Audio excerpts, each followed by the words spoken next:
All right, Michael, thank you so much for coming. Welcome to the Share Your Stories series that I'm starting.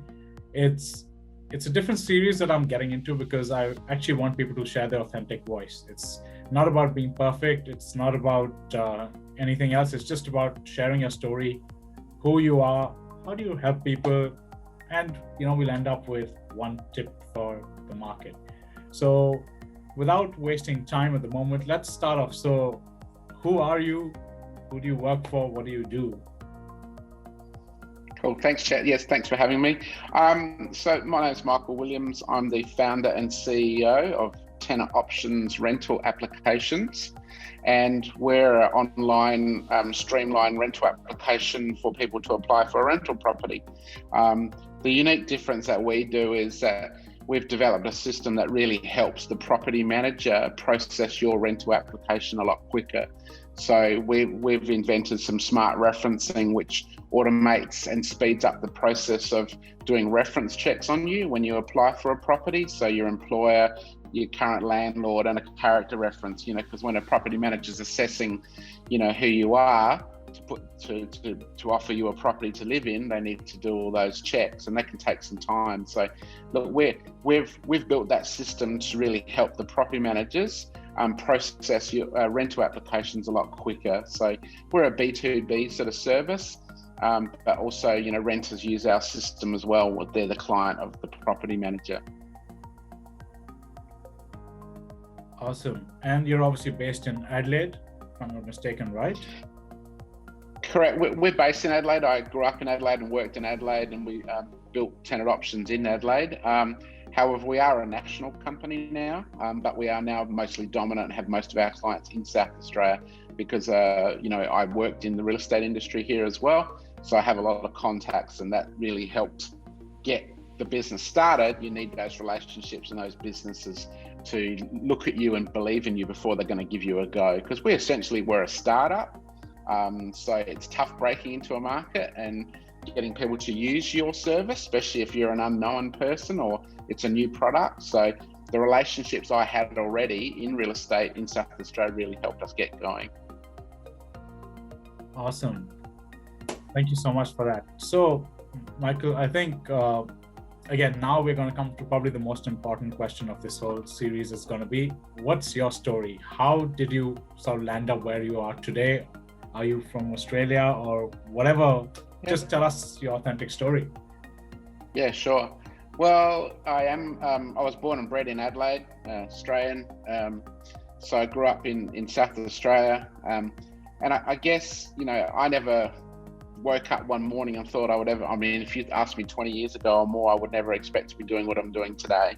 A lot of people say that, but when you do a startup business, usually it's the best ones, and usually they've come from you've experienced a pain point in the industry that you're trying to help. So look, my background has not always been real estate. However, I have been a private landlord of multiple rental properties and family properties for over 35 years. But my main background is hospitality, and I worked for the Hyatt Hotels for 12 years in 3 different locations. I started out in Adelaide. There was a Hyatt here originally, and then I moved to Melbourne, and then I moved to Vancouver for 4 years in Canada.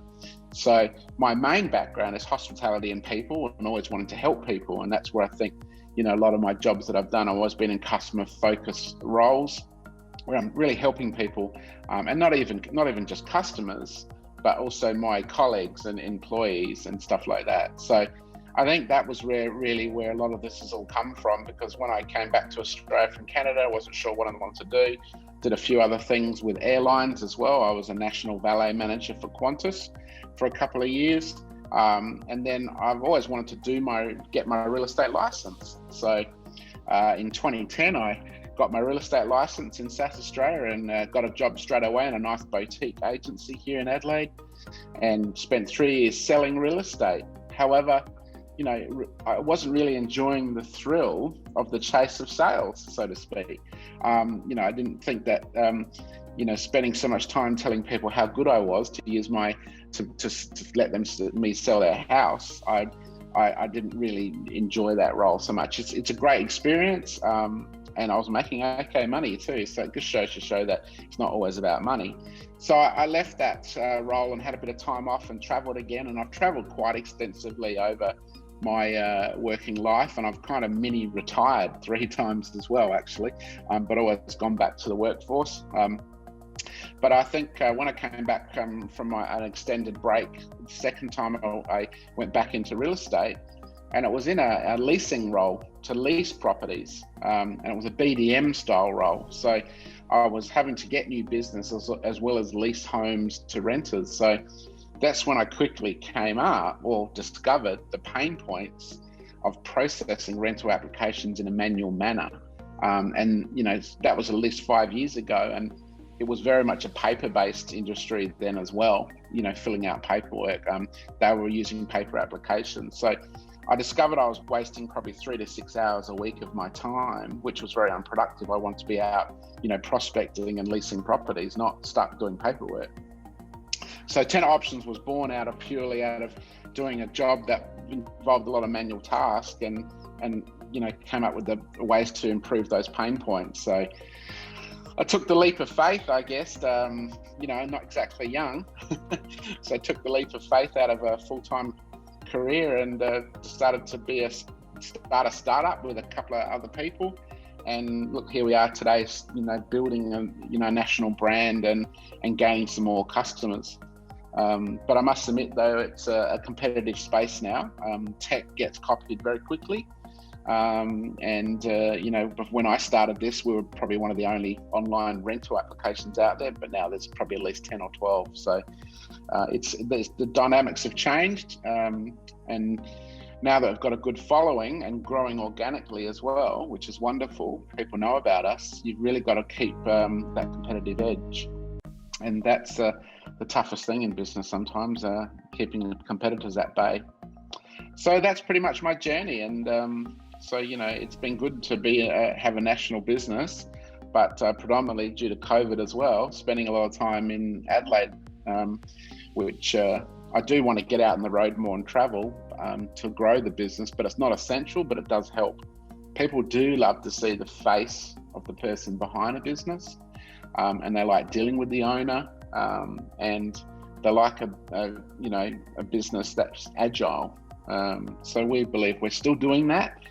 I never want to get too big, and this will be one of my tips you're probably going to ask me about. I might jump on that in a minute, but one of the tips would be how far, how wide, how big do you want to get before you start losing the personal relationship and contact with your customers, especially the ones that, you know, believed in you from day one.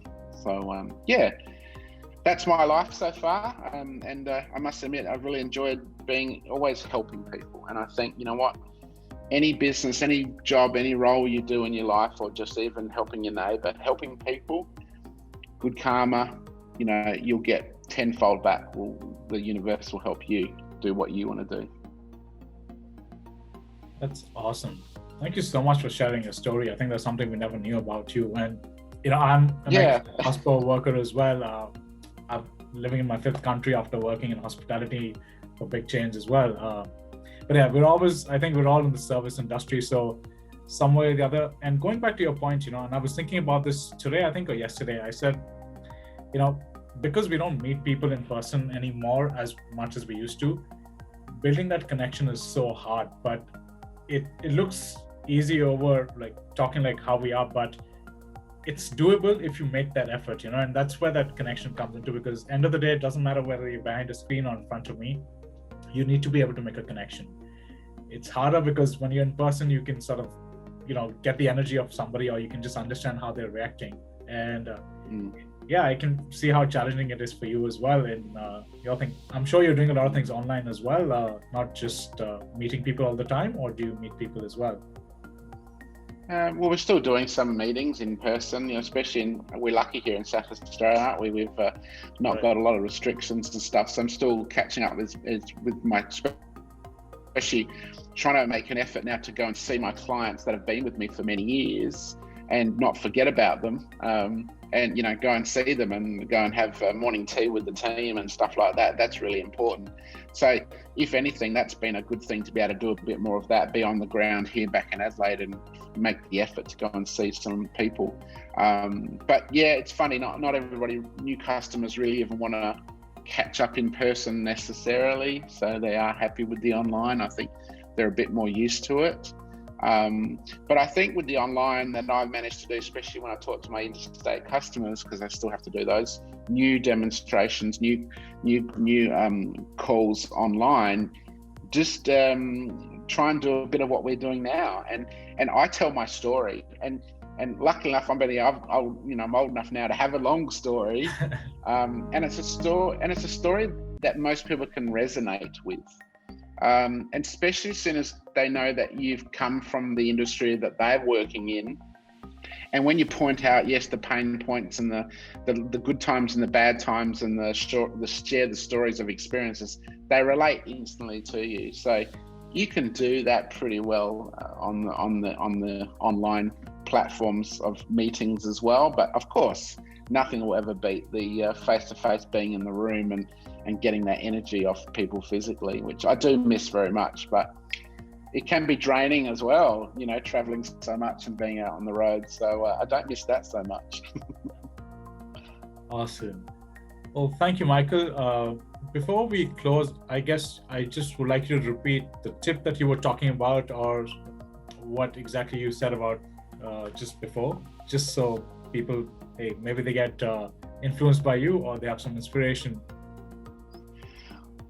Well, a couple of other tips, and you mentioned as well that, tip for my, for renters even. I mean, so we're providing an online platform for renters, and, I guess everybody's asking, well, how do I stand out? How do I put my best foot forward? So to renters who are applicants of rental properties, I encourage them to complete the forms in full, be very transparent, and give the full story of your situation straight up front. That's the best thing you can do, because a lot of people are reluctant to give all their information, whether because of privacy or because they can't be bothered. So it's like anything in life, you put the extra effort in, you get more out, right? And then a tip for if you're looking to start a business, and any sort of business, or not even start a business, but you're working for someone else, find a mentor. Mentors are so important. Just people you can talk to, aspire to, look up to. Ask them to spend 20 minutes with you, half an hour, take them for a coffee. And whenever you invite someone for a coffee, make sure you pay. Never let the person that you've invited out pay for a coffee, So you would be surprised that so many people in senior positions and more experience are always happy to help people that have lesser experience or younger, have a chat about just life and what their experiences are. And you'll learn so much just by listening. So don't be afraid to ask for a mentor or someone you can look up to learn from. You'll always pick up some good things, and hang around people that are successful. Listen and learn from them. So that'd be my biggest tip. And I started, this business, and I immediately found some mentors in the real estate industry. And in fact, I then asked them to be on my advisory board, and they happily did it for free. And you would be surprised how many people, even though they're very busy and very successful CEOs, managing directors, most people, if you just ask, will be happy to share an hour with you a month or whatever. So I really encourage everybody to look for mentors and just ask the question, what's the worst they can say? Don't have time, find somebody else. So I hope there's a couple of good tips. I actually sort of forgot what my first tip was I was even talking about before. Something like going too big, right? When do you want to stop? Yeah, that's right. Losing the face-to-face. That's exactly right. So that was my first tip I started alluding to, wasn't it? Whenever you start a business, you've got to, I don't think bigger is better. Realize how far you want to get, be happy with the customers you've got and how you can service them. And I think that will always win hands down. I don't want to be the biggest. I just want to be one of the best rental applications in the industry. Well, thank you so much. Thank you so much for sharing your story. I think this is great, just discovering something else about you. And like you said, instantly, it's easy to resonate with you as well when you share your story. But yeah, yes. Again, thank you so much, Michael, for coming on to share your story series with me. And we look forward to seeing you again.